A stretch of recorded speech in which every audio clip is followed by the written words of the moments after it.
Good morning, everyone, and welcome back to Coffee and Headlines, our daily get-together here live on Facebook, 10:30 in the morning, every single day of the week, where we gather and we take a look at headlines, questions, comments, suggestions, and all kinds of ideas that help us enjoy our lives here in Puerto Vallarta as an English-speaking community of locals and a few tourists and visitors and travelers that find us on the web. It is a great opportunity for us to, feel like we're part of some kind of community and get some basic answers to some basic questions answered, hopefully.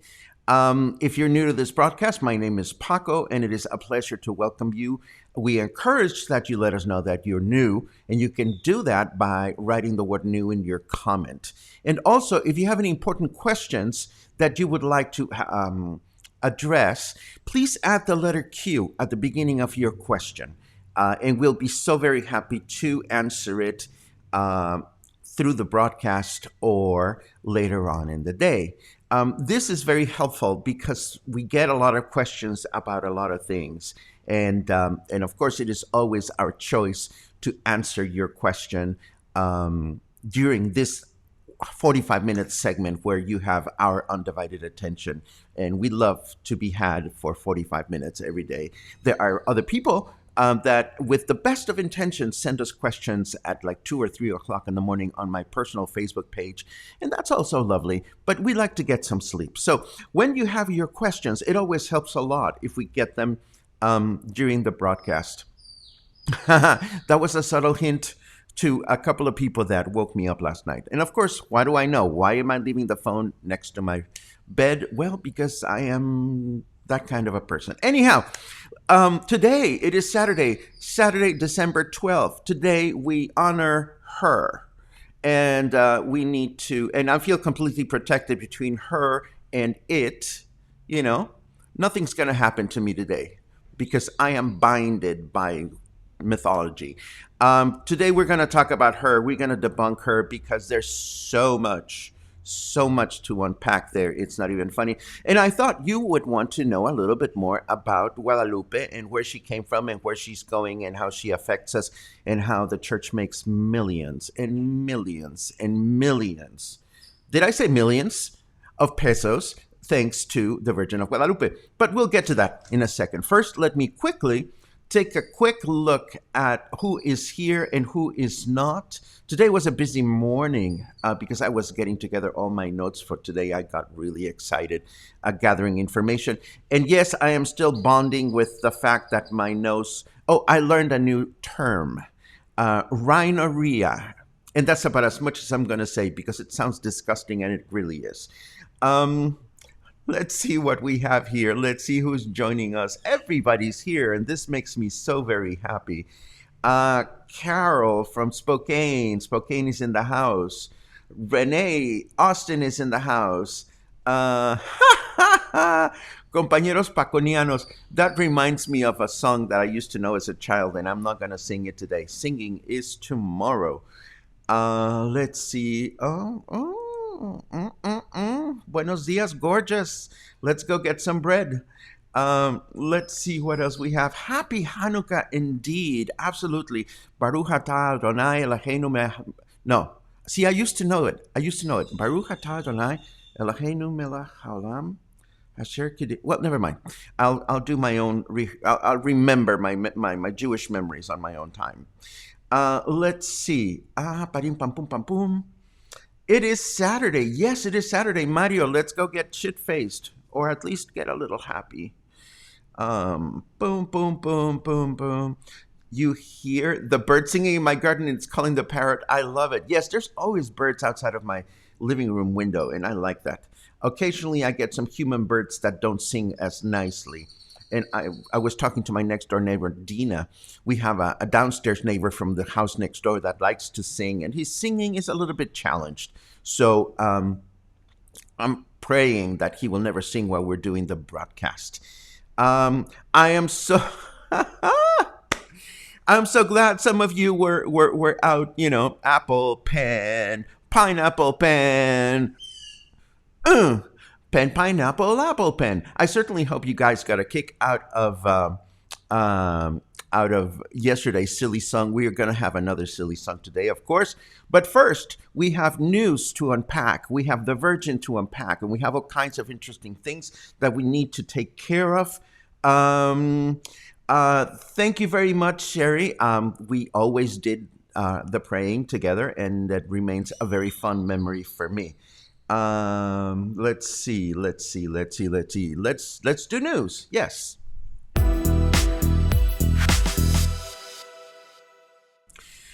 Well, it's good news in Mexico because Mexico's COFEPRIS, which is the agency that is in charge of authorizing it, has authorized the COVID vaccine, the Pfizer vaccine. So now we know that the plan to begin doing vaccination in Mexico can begin this month, as has been established. And we've already talked about that schedule. Sometime in the future, we're going to revisit that schedule so that we're all on the same place. And we're going to continue to find out whether everybody's eligible or only Mexican nationals or what is going on.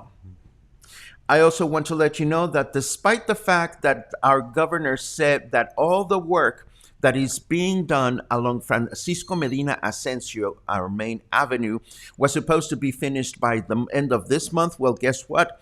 It will not be finished until March. Are you surprised? Neither am I.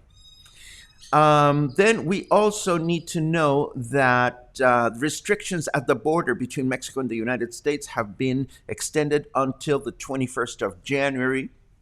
We know that for the most of us, this means that we can go back and forth, but if you look like you're traveling across the border for no specific important reason, you're not going to be allowed to travel by vehicle. But again, for the most of us, I have yet to hear somebody that was coming down to Mexico or vice versa for a good reason that was not allowed to cross the border. So this has more to do with people traveling just for the sake of it. Let's see. And now we have to talk about Guadalupe. Of course, this is an image of the Basilica in Mexico City that shows a little bit of last year or a year before, and now shows us the way it looks today. There are no celebrations for the Virgin of Guadalupe in Mexico City, and there should not be any celebrations of the Virgin anywhere. Here in town, we reported yesterday that the church is closed, and it will remain closed until tomorrow. So even if you wanted to, you wouldn't be able to pay your respects to the Virgin of Guadalupe. A tradition that goes on here is all these torch bearers that for many, many years have been running to the church from distant places, carrying a torch to honor the Virgin of Guadalupe. This is still happening, but the authorities have said, if you're doing what you're doing it under your own risk, because this is not supposed to be happening. So it is a weird decision on the authorities to say to people, do this at your own risk, because even if they're doing it at their own risk, the fact that they're out and about doing this means that they're also being part of the equation that spreads the virus one way or another. So this is This is an odd situation. And speaking of odd situations, we'd have to get into the myth of Guadalupe um, in some detail. Of course, we cannot do justice to the story of Guadalupe in 45 minutes or 30 minutes that we have a broadcast. But I do want to talk a little bit about Guadalupe, who she is, where she comes from, and why is she important, and why is she a myth. A myth. And we will do this with all the respect that is due to people that believe in the Virgin of Guadalupe. I do not mean any disrespect in the stories that I'm going to share with you, but I'm just going to share a little bit of history so that we can understand where the myth of Guadalupe came from.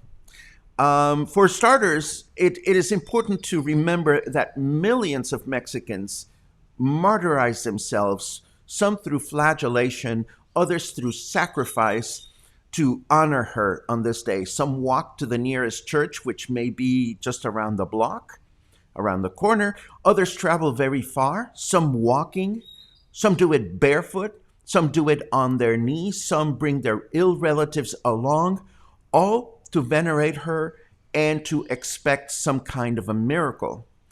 Pop stars make a killing coming up with new songs for her. Every year, there's always someone that says, I'm going to put out a song to honor Guadalupe, and they hope to make a lot of money in royalties. And all these people that travel, many times they've spent all their savings. They save all year long just to travel to see Guadalupe. And then once they get to see Guadalupe, they deposit all the remains of their money, all they have left, in church urns, just hoping that the Virgin will provide some kind of miracle. And again, I'm talking about lots of money. Mucho dinero, muchos pesos. And we don't know where that money goes. All you have to do is look at the lifestyle of some of the abbots from the Basilica in Mexico City to realize that their lifestyle has very little to do with the Franciscan ideals of poverty, chastity, and humility. But that's the way it goes.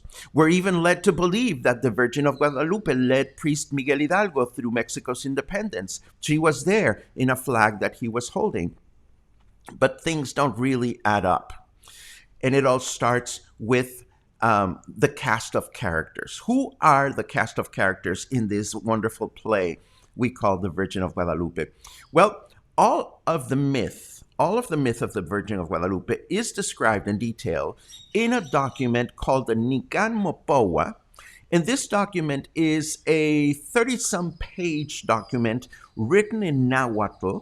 It was published in 1649 in Mexico City. And it tells us that on December 1531, that is over 100 years prior, in December 1531, the Virgin reveals herself to a peasant named Juan Diego. And the Virgin says to Juan Diego, dude, go visit Bishop Juan de Zumárraga and tell him he has to build me a temple.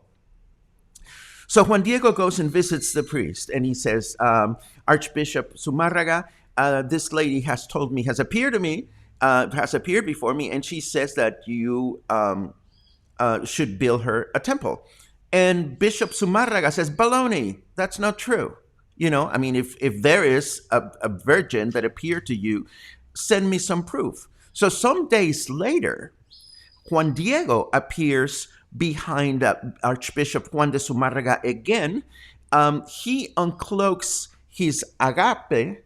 And an agate is kind of like a cloak. He opens his cloak, from which hundreds of roses fell down, and reveals the imprinted image of the Virgin on this cloak that he was wearing. Let me stop for a second and let you know that an agate is a piece of fabric made out of maguey, woven maguey, and it is a rectangular piece of fabric that peasants always carry. They tie a knot and put it around their neck, and they carry it so that they can put tchotchkes in it. Well, tchotchka is the worst word I can think of to on a day like today.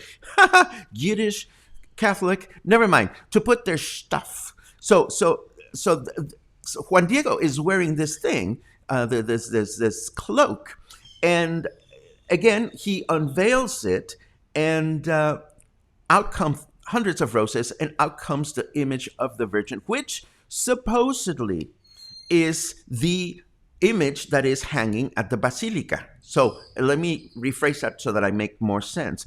The image of Guadalupe, that is suspended in the basilica in Mexico City, is the same fabric that in 1531 Juan Diego revealed to Fray Juan de Zumárraga, and it's in perfect condition, of course. Anyhow, this miracle doesn't add up. Why? Because Bishop Juan de Zumárraga was a prolific writer. He left a lot of documents, and in fact, in his Regla Cristiana, which is a book he published some 16 years after the original apparition, he wrote an essay called "Why Are There No More Miracles?" If Bishop Juan de Zumárraga had been a believer in Guadalupe or a believer in miracles, he would have defended the apparition instead of questioning the validity of the miracles. So, and then the second person from this cast of characters, of course, Juan Diego himself, the peasant boy. Throughout the past 3 centuries, nobody seems to have been able to figure out who he was, where he was born, or where did he live, and so forth and so on. Of course, he was canonized in a jiffy by the religious authorities of the time, and they figured, okay, let's just make him a saint, and we'll figure out all the details as we go on. And then, of course, going back to the original cloak, the alleged original, which is at the Basilica in Mexico City, the cloak that is hanging at the church is almost 180 centimeters long. That is just about 6 centimeters taller than me. So for Juan Diego to have been able to comfortably wrap this thing around his neck and carry stuff in it, he would have had to have been 2.5 meters tall. So things don't add up. The fabric on the church is way too large. And then there is the Virgin herself. Guadalupe she's dark-skinned, and supposedly she is uber Mexican. But why is she depicted in the flags that Hernán Cortés carried with him when he conquered America 150 years prior? So, she came from Spain, but was she Mexican or did she come from Spain? And then there's an odd coincidence that the Virgin of Guadalupe should ask for her church to be built on the same hill, and on the same month where the Aztec used to honor Tonantzin, who is the mother of God, according to pre-Hispanic mythology. So it is very well documented that the political work of priests of the time had a lot to do with substituting pre-Hispanic deities with their own. And this is how Tlaloc, Xochipilli, and Huitzilopochtli conveniently became St. John the Baptist, St. Isidro, and Jesus Christ. So, but does anybody ever question anything to this matter? Oh, of course we don't. We just go on believing these things because we are supposed to believe them. And that is a very brief and very fascinating, well, it's fascinating to me. I hope you found that interesting. That was just my very brief unpacking of the Virgin of Guadalupe. Again, there's a lot of history there. There's a lot of research, and there's just fascinating information to investigate. And I try to get Luna to help me with this particular investigation, but I think she's been watching too many international news. This morning, she says to me, "You better pamper me today, or else just submit your resignation." I don't know why she would say that to me. It was just very, very weird. Let me take a quick look at your comments before we continue on with the rest of our broadcast. Oh, snowing. I remember snow. Somewhat.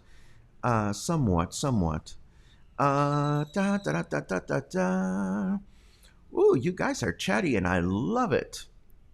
You guys are chatty, and I love it. Oh, and can I burst your bubble again? Well, let me not burst your bubble again. I was going to talk about the markets, but I don't want to burst more bubbles than I have to. Let's see. Let's see. The only entity that was taking advantage of Mexico more than Spain and the U.S. is the church that has taken. Yeah.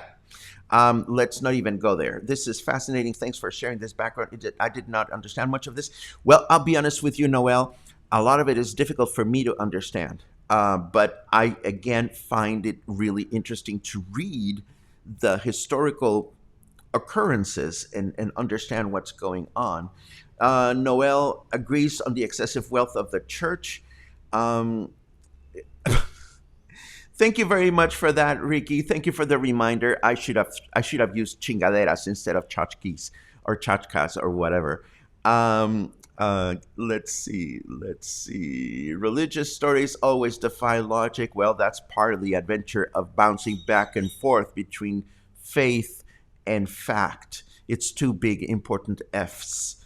Um, I've been to the Basilica at midnight, says Enrique Baez Cardona, and and yes, it is a fascinating, overwhelming sense of something. Again, I'm not going to tell you that I don't believe. I'm not going to tell you that I do believe, but it is overwhelming. But I think it is as overwhelming as being in a large event of any kind. I think, and maybe that's why we call things the religious experience. I mean, if you are I had a religious experience when I went to see Barbara Streisand in Las Vegas in December. It was the end of the year.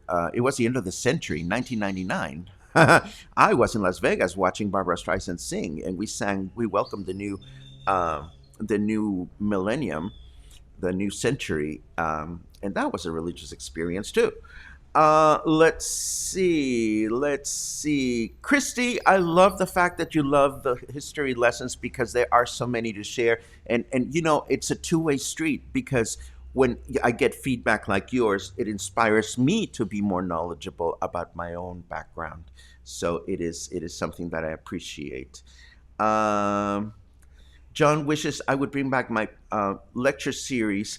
Again, John, I'm just waiting for things to be comfortable for everybody.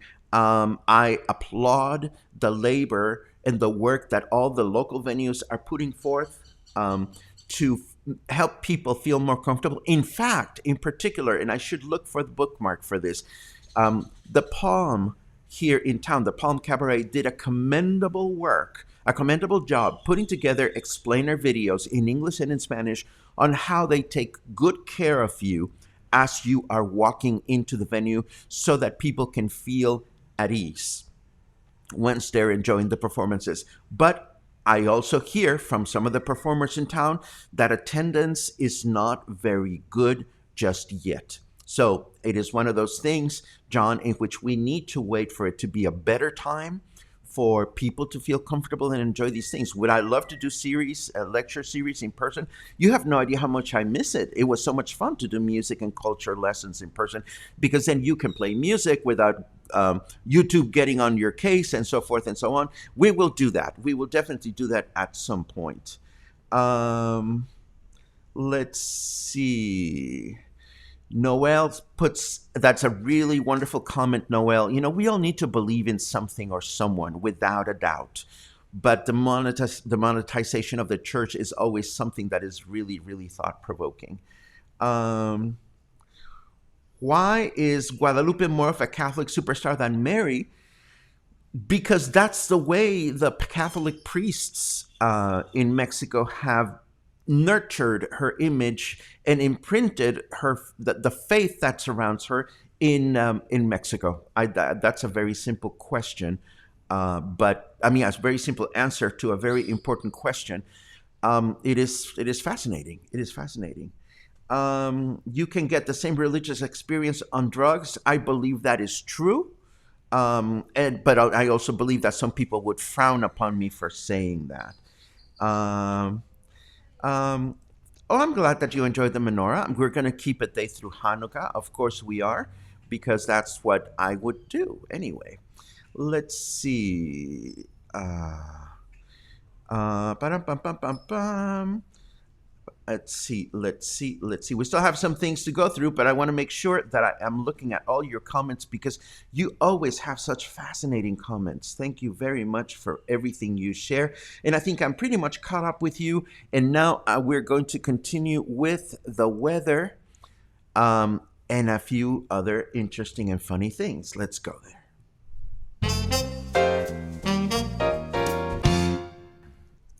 What do we have today? It's 25 degrees. It's chilly. I love it. Weatherman says today is the perfect day to engage in a Klingon mating ritual. I love it. I love it because I'm a trekker. So I'm always happy to engage in Klingon mating rituals, even though those are particularly messy and I haven't done my laundry. Anyhow, it feels like 27 degrees Celsius. It is 76 degrees Fahrenheit. And we have a 77% humidity right now, which is all kind of weird, humid and cold. The weather forecast for today is humid and mostly cloudy through the day with a high temperature of 28, low temperature 18. Tomorrow is the same thing, humid and partly cloudy. And on Monday, it's going to be humid through the day with a high temperature of 28 and a low temperature of 18 degrees. How about that? Now, does anyone believe in Santa? No, I don't believe in Santa, but there's a local, oh my God, no, there's a local drugstore, Farmacias Similares, and they have a big, old, chunky dude is their icon, and when they want to promote their drugs and they have somebody dressed as Dr. Simi is his name. I believe in Dr. Simi. I don't believe in Santa Claus. Dr. Simi is also big, pudgy, round, wonderful, and every time that I'm walking down the street and I see the Dr. Simi dancing outside of the drugstore, I feel compelled to hug him. And I know that makes me absolutely totally weird at 58 years of age that I have to hug Dr. Simi, but you know, I am weird. What can I say? But not nearly as weird as this unfortunate accident that happened in Colonia Emiliano Zapata. A foreigner, the paper says, a foreigner engaged in a very strange parking job that went out of control when his car ended up encrusted between another car and the entrance of I don't know if it's a home or a business. I don't think anybody got hurt. But this was just very strange. And I look at this painting and I kind of recognize it, but I can't quite picture exactly where this is. All I know is that I hope that whoever parked this way is safe, and I hope that the facade is okay, and I hope that they all came to an agreement. But I saw that this morning and I figured, well, that was a strange one. That was a strange one. What else do I have for you? Well, I have for you our song of the day, our silly song of the day, which was actually a toss between two animal songs. I'm going to tell you first the animal song that didn't cut it. And the animal song that didn't cut it was Disco Duck. Do you guys remember Disco Duck? You have to have been a certain age to have heard that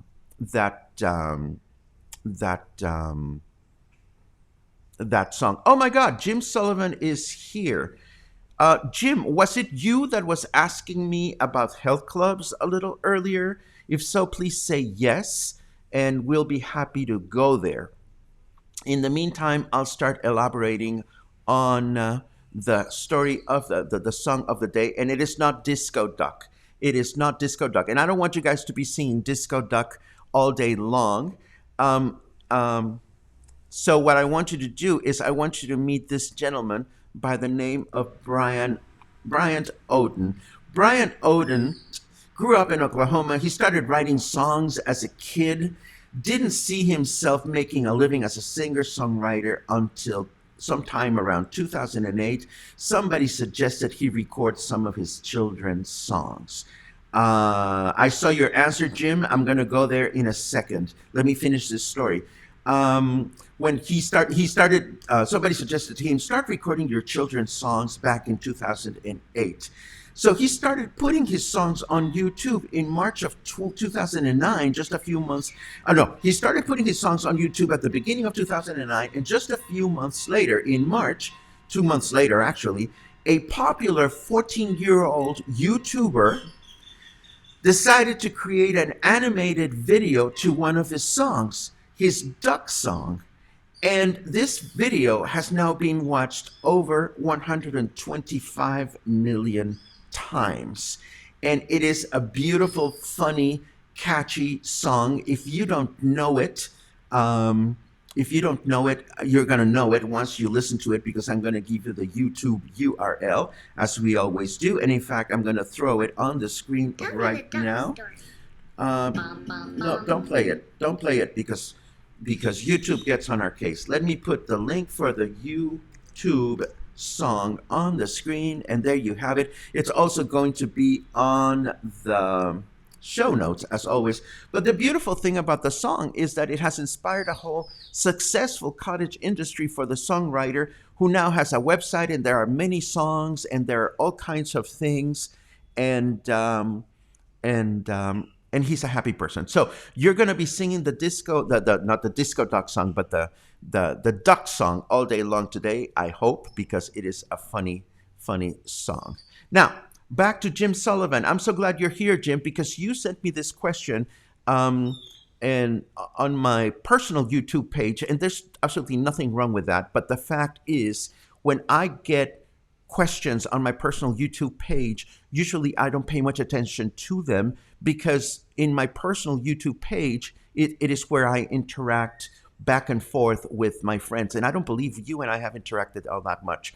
So I'm happy to answer your question, because you are asking it here and now, where you have my undivided attention and Luna's undivided attention for 45 minutes every single day. And the question had to do with, do I know any good health clubs near Versalles? And I do. There is a health club right on La Isla that is brand new, and it's one of those health clubs where you go in and out, and I forget what the name of it is.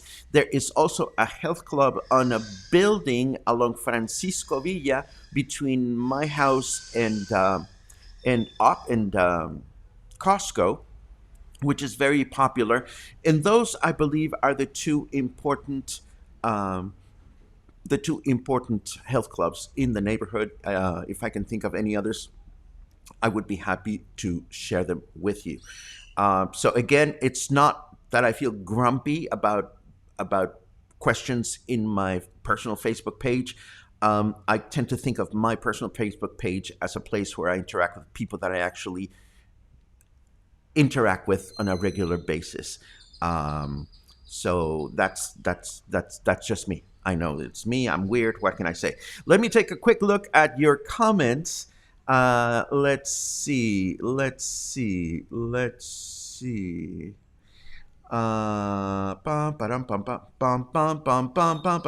this disco song, not the disco song, this duck song is another perfect song that I envision Zoe Lewis singing. I don't know why.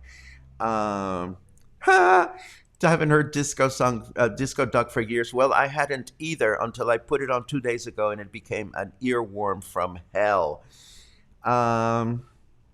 Oh dear. Let's see. Ricky D's from Spokane, Washington did Disco Duck. Love it. That will be stuck in my head all day. I'm sorry to hear that. Oh, come on. It's just a silly song. Switch over to the duck song I suggested, because that'll be an earworm as well, and you're going to love it. Let's see. There's money to be made in children's programming. Yes. And it's so much fun to interact with kids and teach them things about music and whatnot. Thank you very much for that remark, Michal. I am sure that people will appreciate. And Claude, I so appreciate the fact that you appreciate the boundary business. I think we all have different boundaries, and people's. And the interesting thing about Facebook, for example, is that other moderators of other communities in Facebook have different parameters and goals.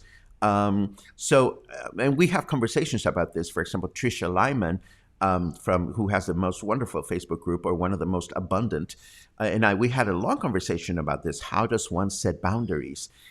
Regular stores have open hours and closed hours, but when you're working online, it becomes a really tricky thing. But here we are. We enjoy it. We love the learning, and we love everything that we do. A lot of you, or some of you, are starting to run. Don't run, Gary. Don't run. Just walk gently. But it is a good time to wrap up this broadcast, because now you're all going to be getting on my case, because you're thinking of. Oh, sorry about that. That was a finger fart. I pushed the wrong button. So a lot of you are getting to be thinking about Disco Duck. I don't want you to be thinking about that. Go click on the other song. Go click on the other song. And if you enjoyed yourselves today, if you enjoy yourselves here at Coffee and Headlines at any day, spread the word. Check out this link. Come back. Bring your ideas. Bring your comments and suggestions. Stay healthy. Stay kind. Stay earwormed. Go love your kitties. Otherwise, you might get fired today. Or your dogs, or your pets, or your family. You don't want to get fired, especially if you don't authorize things. You know what I mean? Have a great day, and I will see you again sometime soon. Oh, and tomorrow, Sunday Fun Day. No hard news, just silly fun stuff. I'll look for you tomorrow. Take care.